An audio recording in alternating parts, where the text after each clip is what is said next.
Okay, it's my great pleasure to introduce Mark Williams, who will talk with us about an often overlooked part of the maternal healthcare system, and that is a need for support for expectant fathers.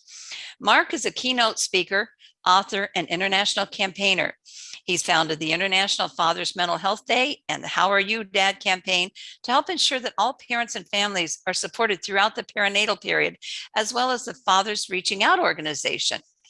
Mark has spoken on television and radio stations around the world, and he has published articles on fathers' mental health, as well as meeting with members of the royal family on World Mental Health Day in 2016. Mark has received numerous awards, including the Pride of Britain Local Hero for Wales in 2012, and he was presented with the Points of Light Award 105 by the Prime Minister in 2019. Join me in welcoming Mark. Thanks, Gloria. That's a nice introduction. I hope everyone can understand me. I'm from South Wales, so I can always put subtitles on if you want me to. But most importantly today is explaining about my work is never about taking attention away from mum, never has been. It's saying if you've got a more holistic approach, a more family approach, it has far better outcomes for the whole family and that child's development. So I wanted to take you back to my own personal experience as a new father. Nearly 18 years ago now, and I didn't know nothing about mental health, let alone perinatal mental health at that time. And after 22 hours labour, I remember the doctors come rushing in and they said, "Mr. Williams, your wife needs emergency C-section and we need to get into theatre quick." And it's the first time and only time like that, I actually had a panic attack. And I've worked in secure units, I witnessed horrific things in my life working. Nothing worse thinking your wife and baby is going to die in front of you. For me personally, a lot of fathers I speak to as well. Michelle went on down to a theatre. Obviously, I went to theatre, and I won't go into much what I witnessed, but what we know is PTSD. So PTSD is an anxiety disorder, either witnessing or experiencing a life-threatening event. That's what it is. And it was the first time I actually held a little baby in my life. I never held a little baby. And, you know, I had to get him weighed, and I honestly thought I was going to drop him. And when I was expecting me to leave the hospital, 3 of us. Obviously, Michelle was still on the hospital ward. The most loneliest day of my life, going home, trying to process what just happened. And then, obviously, when I went back to the ward, Michelle was really unwell, really quickly, really clingy, personality changed really quick. And I thought it was just tiredness and everything, but that developed then into the most severe postnatal depression. Now, there is an overlap. A lot of mums get diagnosed with postnatal depression, but we've got to remember and ask about the birth experience, because PTSD do overlap in the postnatal period. And sometimes a lot of parents need different treatments like EDMR or whatever that takes, for instance, as well. So we've got to be aware of the birth experience, as well as obviously what I'll be talking about later on as well. Now, I was expected to be back in work in 2 weeks. I was self-employed at the time, a totally different role I'm doing now. And I was home for 6 months. My wife was severely unwell, and Michelle was in crisis team. You know, she tried taking her life. Obviously, I witnessed that. She was so unwell. And we know with maternal deaths, especially in the UK, the Embrace report about the high risk in mums as well. But, you know, back in maybe 18 years ago, there was no talk about mental health in general in the UK, let alone perinatal mental health. So, you know, I was, couldn't tell my friends, couldn't tell my family at the time. But when Michelle was in crisis, a lot of family support came around Michelle, thankfully, as well. But what happened for me personally, my personality totally changed. I started avoiding situations. I was using alcohol more, feelings of anger I couldn't process. And I want to ask you, like I said, when we know about postnatal depression in mums, the symptoms, you know, guilt, not good enough, struggle of bonding, there's no one that fathers can't experience when the thoughts and feelings as well. So I went for all this thing, personality change, you know, and biggest thing, struggle for me personally, I couldn't tell my wife how I was feeling because I didn't want to impact on her mental health either. And a lot of men we speak to and fathers, you know, they suppress those feelings and that comes out in total behavior. So some things to look out for is behavior changes in the antenatal period, of course, the postnatal period as well. And it's about educating mums about how fathers can struggle with their mental health during this time, because the amount of relationships I've seen unfortunately end because the way fathers present as well. But I didn't get this overwhelming feeling of love for my son. I did mask those emotions, you know, oh yeah, wonderful, except, but I didn't get it, you know, and science, it can take a bit longer for some fathers, many fathers I speak to as well. So, I carried on thinking, am I good enough as a father? What have I done? All these things. I was overthinking a lot of things at the time. And we got to remember sleep deprivation. Severe sleep deprivation can cause psychosis on its own. But I didn't get a lot of good sleep at the time as well. I was worried about what Michelle being unwell again, to the point where what happened. And but I struggled on, carried on. Like I said, my personal story, you can see it online now. It's a film called Daddy Blues on Amazon Prime. It's a PG version, but it gives you an understanding. Watch it to the 40 minutes to the end, because I feel a lot of good things have come out of something bad in my life as well, which is same as Michelle works in mental health now as well after her experiences. But then, like, when Michelle did get the well help, now bear in mind there was no really good support for mums during this time. We had a good community mental health nurse who was supporting Michelle and went on to set up the first specialist service in Wales for mums. So a lot of good things have come out of something bad. But Michelle was involved with patients with bipolar, schizophrenia, unfortunately unable to take the baby with us. So I had to look after my son Ethan. But I think that bond and attachment really grew during our 6 months, because now and knowing I was doing skin to skin when Michelle was unwell in bed, and she was an amazing mum, even still is to this day. And when she was so unwell, but I was skin to skin, being involved more. And what we know now, that releases oxytocin, which is good for dad and baby as well. And especially with fathers with especially low mood, for instance, as well, it can actually help their mental health as well, encouraging that skin to skin, because it actually gives a massive shift of dopamine, which, as we know, is good for dad and baby. Now he's involved, he's getting excitement, now he's really feeling included as well. So a lot of benefits to getting fathers in, and being fathers inclusive as well during this time as well. So I changed my career, totally changed my career, and I went into the youth centres and talking about my mental health, not so much talking about mental health, helping young people with their mental health. At the youth club that helped me as a child, I was diagnosed with ADHD at 40 years of age. I was never diagnosed with PND or PTSD. I'm actually speaking to a lot of mums in America now who actually get diagnosed with ADHD after having postnatal depression. So sometimes these are some of the risk factors we got to look out for as well in parents. So during that time in 2007, there was a lot of young suicides in Bridgend, and there's a big media attention in the UK especially. And then I started educating myself on mental health, going on suicide assist courses, mental health courses, and I was still really starting interested, hyper focusing on mental health, as I know. But I still getting the help when I was working in different projects now in mental health, because I thought if I went to the GP, the doctors, it'd be on my notes, and I would never get a job in mental health. So these are some of the barriers we need to understand as well, that sometimes fathers don't get that support, or men, because they're worried about their workplace, etc. So it's about having a chat with them and breaking down these barriers to make sure that early prevention is in place before it manifests, like myself, to crisis teams as well.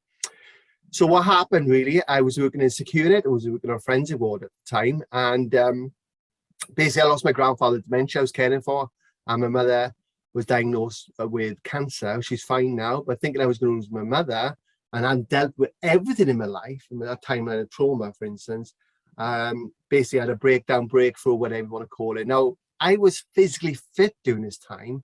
I was doing a lot of kickboxing, I was a national champion, all this stuff, but mentally it was impacting my physical health. And these are some of the signs we need to look out for, the physical symptoms of depression, anxiety as well. So I'm in the gym one day, I'm in my recovery, I was on medication, CBT counseling, things I never knew about, absolutely amazing, mindfulness, positive coping techniques to replace the negative ones, which was alcohol at the time. And I was speaking to this guy in the gym, and I said, can I bother weights? And he said, yeah, I got to go to NHS Prams. NHS is a National Health Service in the UK. It's a big service. I said, oh, okay. I said, I'm working in a hospital in Cardiff. What's NHS Prams? He said, oh, my wife's got postnatal depression. I said, no way. I said, my wife had postnatal depression too. No way. Side by side, because I think sometimes men talk better side by side. That's why we do a lot of walk and talk groups and other things. I found out I was disclosing more in 5 minutes than I had done to anyone in my life. And I went out to set up a group called Fathers Reaching Out. Now, Fathers Reaching Out was only to support fathers with their partners with postnatal depression. But like always, and I get mostly mums phoning me up and say, Mark, I'm fine or being supported. My husband is or partner is really struggling with mental health, and it's actually impacting on my own mental health and our relationships. So I learned a lot of the parents, and I think coming from a lived experience and working in the sector, I put proper safeguardings in place. I surrounded myself with other teams, so I was advocating them to the right support, where they were struggling with eating disorders or bipolar or schizophrenia, those special services. I surrounded myself with them. And yeah, we did it for about 3 years. The charity grew to the point where I had to pass over to another charity because obviously funded at the time. And I was working in a hospital. I was still a youth worker. And but what I went down was a more campaigning route then. I started trying to change policy, which I've done over the last 10, 11 years as well. And then I set up International Fathers Mental Health. International with Dr. Daniel Singley in the following year, and that's grown now. And you're more welcome to be invited. It's actually always the Monday after Happy Father's Day in the UK. So this year I think it's June the 20th. Love you to be part of it. So we've got doctors around the world now, in Australia, America, Africa, and it's really growing. It's a day that we share all research evidence. Fathers can share their stories. We should be talking about this every day. And bear in mind, this is World Maternal Mental Health Day, which is fantastic awareness. So it's a great day to just raise awareness and get in the public eye that why we should be looking after fathers better as well. So basically, I'm going to tell you about obviously some of the research obviously over the years. Is everyone should have a basic understanding of perinatal mental health, and especially fathers as well. My work is, like I said, is never about taking attention away from mum. It's saying if you support all new parents for their mental health, it has far better outcomes for the whole family and that child's development as well.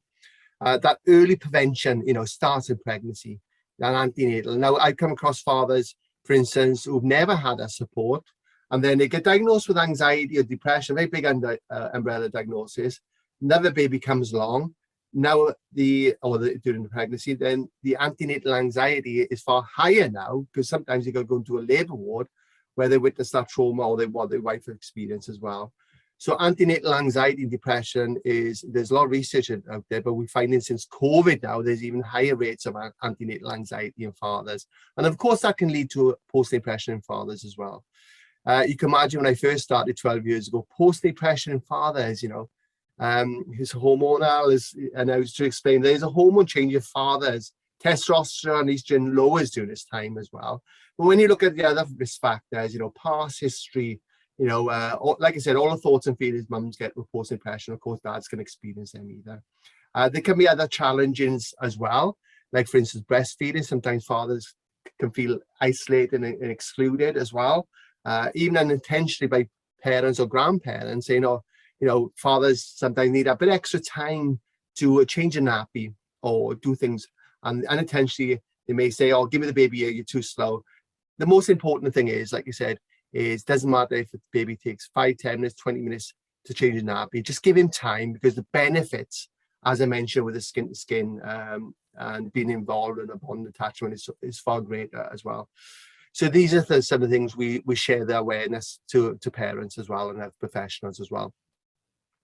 I'm calling Will now. I spoke to William obviously about his own struggles as fatherhood in 2016, and he actually gone public obviously in 2019, sharing his own experience of. So obviously it can affect any parent during this time as well. So what I found was a lot of fathers had undiagnosed disorders before parents becoming parents. Like myself, ADHD, you got autism, bipolar, schizophrenia, some diagnosed, some not. And I self-managing that before they become parent. And then that transition to parenthood, overwhelmed, lack of sleep, loads of factors come in. But what we've known this since basically over 30 years ago, that first-time fathers may be particularly prone to depression. Some of the research I found obviously as far, been before that, but, first-time fathers particularly may be prone to depression. Yet, especially in the UK, we're only screening and assessing mums for their mental health. Obviously, the Edinburgh Post-Depression Scale is validated for dads. But some of the work I do is asking about behaviours, are you drinking more? Are you avoiding situations since the pregnancy or since the baby's been born? Sometimes I get more information at the fathers that way as well. But the Edinburgh Post-Depression Scale is validated for dads as well. So like I said, especially in the UK, when I joined the Maternal Mental Health Alliance, going back 10 years ago, 11 years ago, when they first started getting more special services for mums. Then I was starting to get my knowledge, working with health professionals and professors and doctors, and then obviously speaking on the conferences. And then, this is where I got the other education from as well. But also, I'm so happy to be, when I speak to the parents, the knowledge I've got from the parents has been from intrusive thoughts. Fathers getting intrusive thoughts, they could do something to the baby, they take themselves out of that situation, they go down the pub to have a drink, they can't cope with it. I've had fathers when like change a nappy for various reasons, the intrusive thoughts, the pedophiles. I've had dads who won't change bath the baby because unfortunately that abuse have happened when they were young in the bath. So we got to look, why are fathers not being involved with their babies thing? And that's something to look out for, and speak to the parents and mums. Was he avoiding these situations? Was he feeling over, these behavior changes during the perinatal period? There could be loads of factors that fathers don't disclose as well. They worry about social services, other services be involved with taking the baby away. Certainly I felt like that as well, especially in the UK. But like you said, those services obviously are more aware as well of perinatal mental health now. And I always say, the quicker the health, the quicker recovery.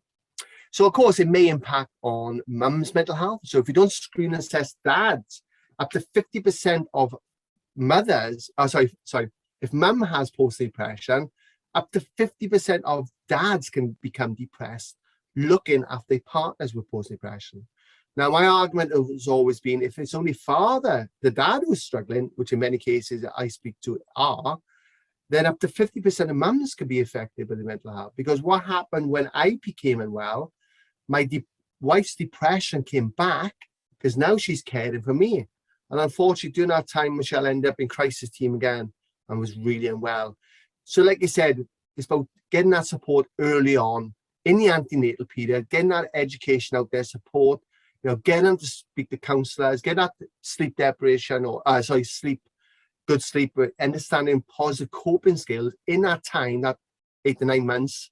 That's the time before it gets that crisis team. Because then if they witness that trauma, at least they got some sort of coping things in place as well. Fathers don't get debriefed. Dads in neonatal wards, I've had fathers who lost a child, stillbirths. I've never been once asked about their mental health. Now, in the UK, especially, the biggest killer men under 45 is suicide in the UK. Now, the World Health Organization, over 600,000 male suicides every year. And let's not forget the 25% of women who actually die by suicide as well.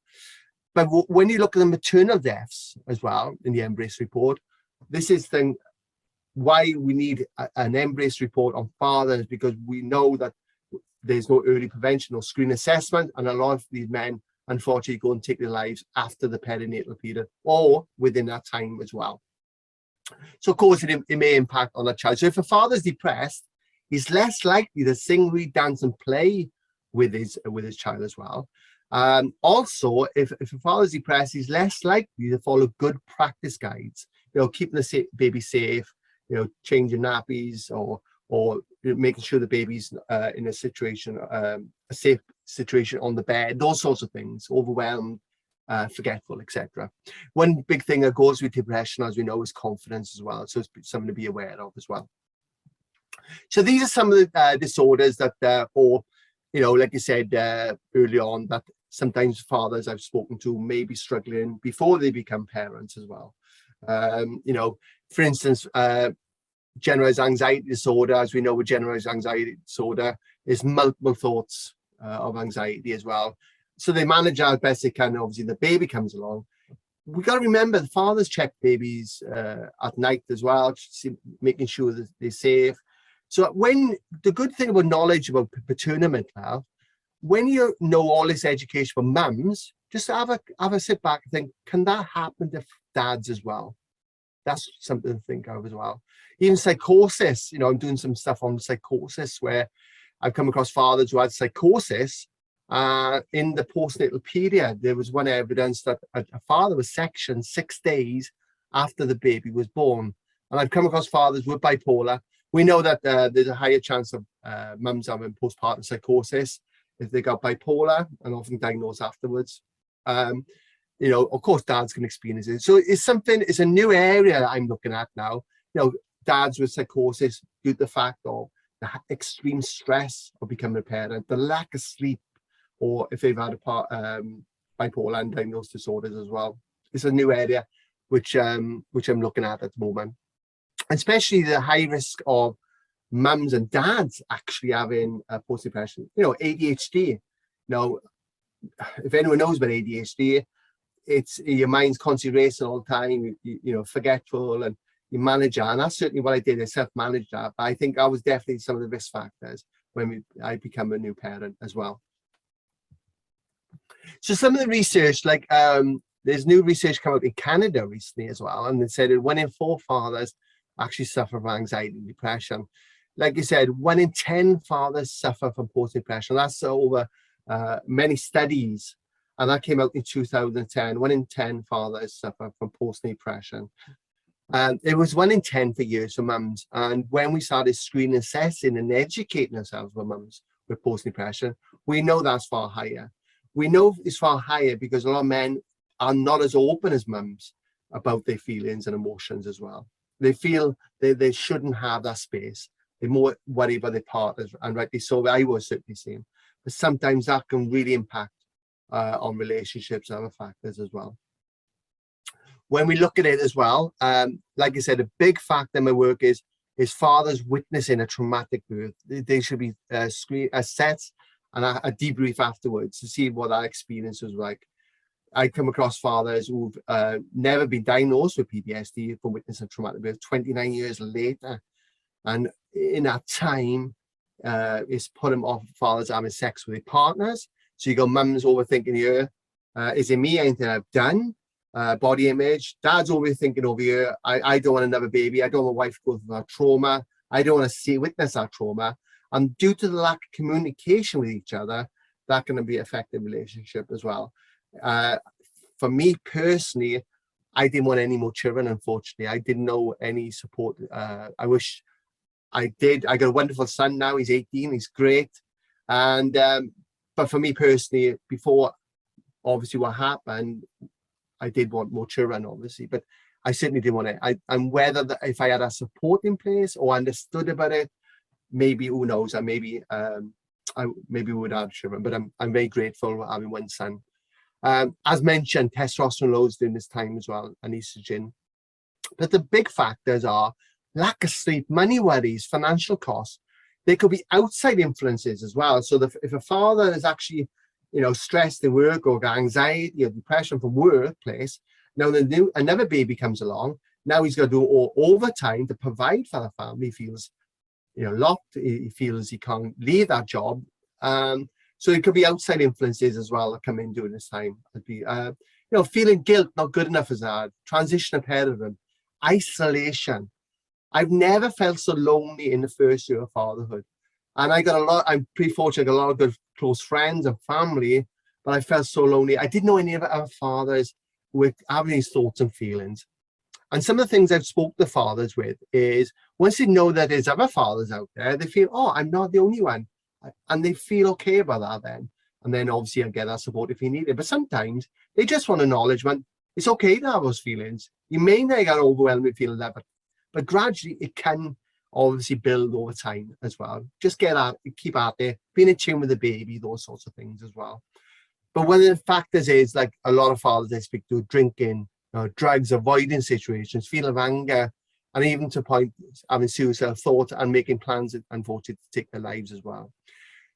The other thing as well, we can actually lower adverse childhood experiences, ACEs, childhood trauma as well. So if a father's depressed, drinking, drugs, or anger, and even domestic violence as well, we can lower those risks as well if we support fathers better. as well. So this is some of the things I've come across over the years. So new fathers depression, now this is some of the old research as well. New fathers depression rates have been found to double the national average of men in the same age as well. We heard about the dad bod, but like I said, BMI rates are actually higher than fathers compared to non-fathers. So this is some of the things we got to be aware of. The national higher rates of depression are actually in fathers as well, double. As mentioned just now, is my wife Michelle when she was really unwell. You can see in her eyes how dark they were, black, and my eyes are pretty dark as well during that time as well. But like this is some of the research, and I think that evidence what changed a lot of policies in the NHS England, UK. We changed policy where the fathers will be screened and assessed as long as mums are in specialist services. As we know, a lot of mums don't get those services. A lot of mums still to this day, they don't disclose things, and also that they end up in more the third sector, the charity organizations as well to get that support. So we're missing a big area, but still, when I add the news, the fathers will be screen assessed only if mum is a good start. But like you said, we got to remember sometimes, many times, it's only the father who's struggling. Of course, that can impact on the mum's mental health as well. So this is some of the evidence. A father is 47 times more risk of suicide during the perinatal period than at any other time in a man's life. Obviously, that could be a dual diagnosis as well. But as mentioned just now, the biggest killer in men in the UK is suicide under 45, and it's high risks in fathers. There's a gentleman in the photograph there, is John Clayton. John Clayton was an academic. He had postnatal depression. He threw a party, went out and took his life. A wonderful lady I know, Helen Birch, she had wonderful support. Not once was her husband asked about his mental health. Unfortunately, he died by suicide, and obviously leaving 3 children behind. And of course, that has a massive impact on our whole family. When we say about recorded suicide, this is as well, a lot of men will drink themselves to death, they'll smash their car up, because the stigma around suicide as well. So we know it's far higher when it comes to suicide rate in men as well. These are only recorded suicides. 600,000 male suicides around the world every year, and yet we're not screen assessing, and there's no information on the World Health Organization on paternal mental health. It is on maternal, and rightly so, nothing on paternal mental health. So this is some of the things I've been trying to push with the World Health Organization. We need information for parents, health professionals, of course dads as well, to understand this as well. So it's highest risk during this time. So this is the Sad Dad report. This is, again, this is 2007. And you can see the biological risk factors, so low estrogen, testosterone, prostacyclin levels, and also the ecological risk factors as well. Changes in lifestyle, difficulty developing attachment, lack of good role models, changes in our maternal relationships as well. So if the mum has got depression, obviously that relationship obviously can change as well. Could be mums feeling in some cases, especially with psychosis as well. So when mums get postpartum or period psychosis, how that can affect dad's mental health as well. Unintentionally, obviously, when the mum is so unwell, where that conversation obviously can be very harm to the dad's mental health as well, or the partners as well. Remember, same gender parents, same sex couples, anyone could suffer during this time as well. And you can see in the report there, it said anything from 1 in 2, 25%. And it talks about OCD. Now, OCD, again, is an anxiety disorder. We know about maternal OCD, of course, that can happen in fathers as well. Impacts on family, increasing child's emotional and behavior problems. And some of the research now in England as well, with the University of Cambridge, they found that fathers with post-depression, there was links with depression in teenage daughters as well. So like you said, this all is coming out now. That was a 20-year study that was in Bristol. It was based, and they found there was links, and not with fathers' depression. Didn't say that. It said fathers with postnatal depression. So acknowledge the fact that fathers' postnatal depression had an impact on teenage daughters as well, depression. It was a really low risk in that, but it was evidence that says is another reason why we should be looking and screening and assessing dads for their mental health as well. So like keep mentioned, early prevention is key. Professional help and treatment, support for partner and educational programs, which I do a lot of delivering training now to educate, health professionals, and also I work with midwives and get the parents to communicate as well. We talk about grandparents, we talk about lots of factors before that baby comes along as well. And also policies in paid parental leave. I know the US are really far behind when it comes to paid parental leave. Unless it's changed recently, I don't think it's no paid parental leave, but in the UK, they get 2 weeks paid. There's a lot of white paper going on now in Parliament, and also looking at 12 weeks paid if dad's in the neonatal ward. And also, like, when you look at Scandinavia, some of the most really focused on those early years. 91% of fathers in, I think it's Finland, take up paid parental leave as well. I think COVID, we've seen benefits where fathers been home more, being involved with the baby, and sometimes anxiety is going back to work now. They want to enjoy, they like the experience, and they feel that could be going back to work and that time, they're missing out on that time. So fatherhood has changed over recent years as well. There's more pressure on the fathers. There's more stay-at-home dads, especially in the UK, than ever before. And when you look at the still face experiment, there's one on fathers. I might have time later on to see if I can show it to you, but have a look at the still face experiment on dads. Still face experiment on dads. We know about mums. Have a look at the one on dads. And that's what was alarming. If there is only the father and if he's depressed, and mum at last now, especially in the UK, the career changes, mum's in Parliament now, dad's home, dad's not always a breadwinner anymore. These things we need to start changing our services, because they may have a massive impact on our child's development if a father's depressed, hugely as well. So November, I've done some reports where 1 in 5 British fathers felt they lost close connections with their best friends. I'll give an example. My friend's best friend, his daughter's a couple of years older. I got a new baby. He's off going swimming and all that, and I'm not seeing him as much. I got a new baby, and that's just one example as well. And we've seen massive. I got a report coming out now in a couple of weeks' time with a good friend of mine, and some of the report we found that even 80% of fathers have never been asked about their mental health during this time. And there's other factors coming in. It's a lot better. It was 90%, but we still got a long way to go. And I think it is going to get better, especially what I'm finding in the UK now as well. So young fathers, as a youth worker, the pressures of young fathers may be different as well. So 39% of young dads wanted support for their mental health. The Mental Health Foundation is a big organization in the UK, and 34% are not with their child full time. So 39% of young dads wanted our support for their mental health. You can see the pressures, they've been told they're not too young to be a dad, and they've gone through the same situation as me. You think they're going to seek their help? They've been told they're too young to be a new dad. So there's different pressures they get as well with young fathers.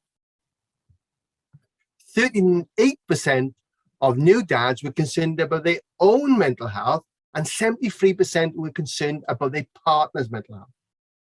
And that's the National Childbirth Trust in the UK, which I'm proud to be part of that, actually, that report as well. We'd had a lot of publicity around that time on TVs and stuff, explaining about the risk factors and the pressures that fathers can have as well, and not actually disclosing that information in mums. I know mums would rather know what the father's going on, what they're thinking about. Some of the stuff I've done recently, rather than mums overthinking, is it me, anything I've done, does he love me anymore, those sorts of things. These things, behavior changes can happen massively differently. Father's Network Scotland, so 62% of dads felt their mental health difficulties did get in the way of forging good connections with their children. 62%, and there's other things come out in COVID as well, as really changed a lot. Fathers, left outside in car parks, unable to go into hospitals in the UK, and their partners want them there. father's been left outside and not able to access food and drinks and all sorts of things, afraid they're going to leave the car park and then go home and miss the birth. And that's happened, unfortunately. A lot of fathers have missed the birth because of COVID. But obviously, I like to think positive, and I'm working with governments now where if it does happen, hopefully it'll never happen again, where we can look at how we can change that and look at things differently. I know what it's like for the pressures of being I've worked on the NHS wards, I've worked on the hospital wards, and we got to look after health professionals as well, because a lot of health professionals can have this compassion fatigue, overwork, not getting a proper clinical supervision. So we got to look after health professionals as well. So these are some of the things I explain to the parents when they get frustrated with health professionals and saying, look, they are doing the best they can during this time. Sometimes it can be understaffed, especially health visitors and midwives in the UK, totally understaffed. And that's something I feel really passionate about, that we need more health professionals during the perinatal period, massively, more specialist services as well. So I've worked with Dr. Jane Hanley for the last 10 years. We created the Handwill model, which is actually a pathway. Now, in the UK, they got the national NICE guidelines, they call it. It's an excellent pathway care. There's no mention of fathers or no excellent pathway care on the CG1 and 2 NICE guidelines. So there's no excellent pathway. So if you've got a health professional who's basically come across a father who's really struggling, and there's no pathway to get that excellent support. And that's stopping a lot of health professionals having that conversation with the father, because at least if they have that conversation, then they can actually signpost or make sure he gets that support. So I like to see more better pathways for fathers in perinatal mental health services as well. It gives a health professional confidence. As mentioned with the Edinburgh Post-Natal Pressure Scale, the PHQ-9 is the parent health questionnaire. And also there's other research tools, as we know, the GAD-7 for generalized anxiety disorders. But I always ask them about the behaviors, I ask them, and sometimes I've worked on different projects where they may not disclose things about their mental health, quite happy about their physical health. And so I basically say, and I came across a lot of people who wouldn't feel comfortable asking that person about their mental health. So they would say, any mental health problems? No. Physical symptoms? Oh yeah, I got aches and pains, nausea, toothache. Could be signs of bowel, could be signs. And then they go to the medication, and then they go, oh yeah, well, we need to know your medication. And they say, I'm on fluoxetine or citalopram, certainly, whatever it is. That's the time when I would go back to the first question. I can see you're on medication. Okay, can I ask you, are you in services? Are you suffering from some anxiety, depression? So that's sometimes I've used those sort of strategies to get them more information at the fathers as well. It's just getting proper safeguardings in place, which I did when I set up these groups years ago. That's very vital. Confidentiality agreements, making sure the fathers are safe in the groups, because it's a big myth that men don't talk. They will talk. They talk so much. And the key is to get one father to speak about it, another one follow, and then you've got that group then. They start disclosing and start opening up with their emotions and feelings as well. So we are creating stuff in the mother-baby units in Brockington, NHS Brockington Mother and Baby Unit, using the Handwill model. So the father, mum's in the mother and baby unit with postpartum psychosis or feeling unsafe. And then the mission, then they ask, how are you, dad? And they got a pathway then, which is really good for that outcome as well. So it is really changing more as time goes on as well. So these are some of the things to be aware of. This is a dad and baby. You can see the scans on the baby, the neurons, etc. So like you said, the first sets of studies surprisingly relieved that fathers at similar levels of baseline oxytocin as mothers, in both mothers are involved with fathers' oxytocin levels are higher compared to individual people who do not recently have a baby. So this is scans explaining about the importance of getting dads involved, being more fathers inclusive as well. I keep mentioning, have a look at the still face experiment, Richard, which I spoke to, and Kevin during lockdown as well. And I know they're trying to get more screen assessing for dads as well. So I keep saying, is loads of better outcomes when we include fathers. Depressed fathers are less likely to read, sing, dance, and play. 2006 this is. Yet we're still not looking at screening and assessing dads for mental health as well. You look at the education system as well, especially in the UK, they're very, very lower compared to other countries as well. And this is some of the things I brought on. If we do include fathers, get them to read, dance. Are they depressed? What's wrong with the behaviour of the father? Why is he not included? Why does he feel he's not part of it as well? So it's just breaking down all those myths and getting the father that support better outcomes. So I'm quite happy to share this report I did as well. I know Gloria can share it across as well. And it's on the Maternal Mental Health Alliance website as well. So during lockdown, I wanted something like tangible, all the evidence I found. I could have filled that book about 3 or 4 times, really. It's a nice, easy read. You could download it on a PDF as well. So when the NICE guidelines obviously changed, I wish I had more evidence to give the politicians, obviously speaking in Westminster and other areas now, all the politicians have got this evidence now, the recommendations, what we want to see, and also it gives them an understanding what is paternal mental health as well. I think I froze a minute then. These are some wonderful doctors and professors that have been working on the Good Practice Guide, the NHS Good Practice Guide, which we can share with you as well. Being more family inclusive, more family approach, that sort of area as well. Look at the grandparents. Grandparents witnessing trauma. Look at the siblings as well. The impact that may have if you're looking after mum or dad around the perinatal period as well. But you can probably see how my brain works, the ADHD brain. So what happens is I write it down on paper, the outcomes, and then the academics write it up. So it works pretty well. It's got some good things, neurodiversity as well.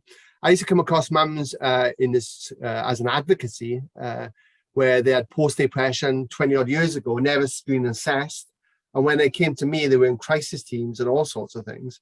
And not once they were asked, the relationship have ended, the father had custody of the children, the mother was alcohol dependent, totally isolated herself. And then when I met her, then she was diagnosed with all different disorders, but they didn't get the cause.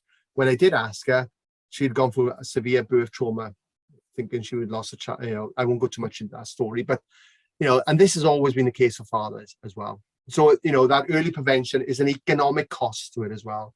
And in the UK especially, what we demonstrated, maternal mental health demonstrated, if we invest £337 million per year, it would save 8.1 billion. Now that's 22% on the mum and 78% on the child. Doesn't include dads in that as well. So there's an economic cost. And these are some of the things we can push with governments and politicians, say, look, invest in perinatal mental health. The outcomes will be far greater.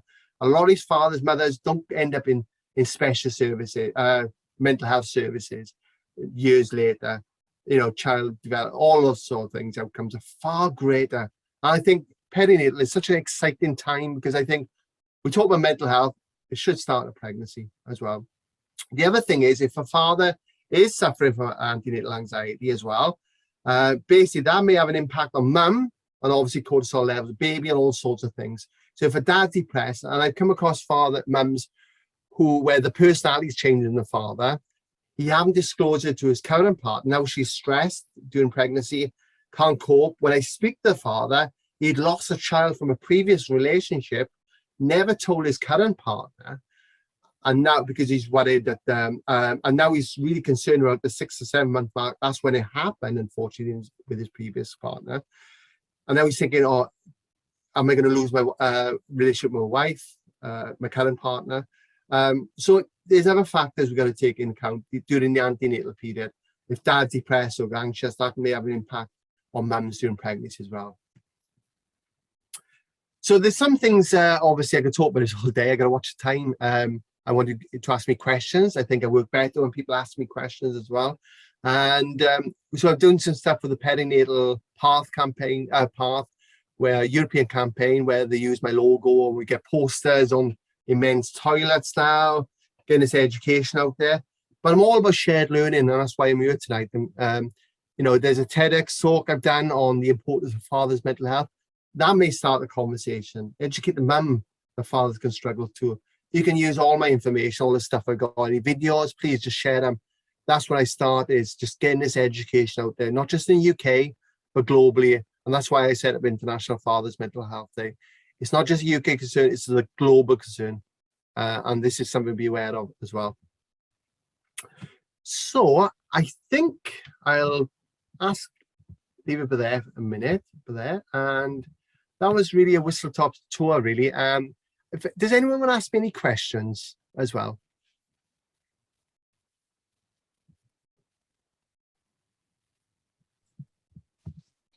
Okay, if anyone has questions, please feel free to post them in the chat or the Q&A section. A few people had trouble with Q&A, so chat is fine. And if not, be sure to visit Mark's website, which has a load of valuable information for you. Yeah, definitely. Like you said, it's, you know, there's I'm on Twitter, Mark Williams FMH. I don't use social media as much as I used to, but like I said, hashtag how are you dad in there as well. So you get a lot of resources sent out there as well. But yeah, just, you know, Google Mark Williams father's mental health or perinatal mental health, and you'll come across a couple of videos. And like I said, you know, just use it if you're thinking about setting the groups. Just get in contact with me. I you know, don't think I know it all, but I know what's worked or hasn't worked in over the years as well. So if there's anything I can share to be for fathers inclusive, just let me know as well.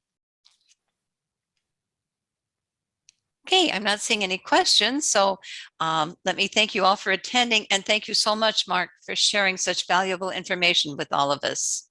Oh, that's great. Thanks, Laurie, for asking me as well. Thank you. We may be in touch again. Okay. Take care. Thank you. Bye. Bye-bye.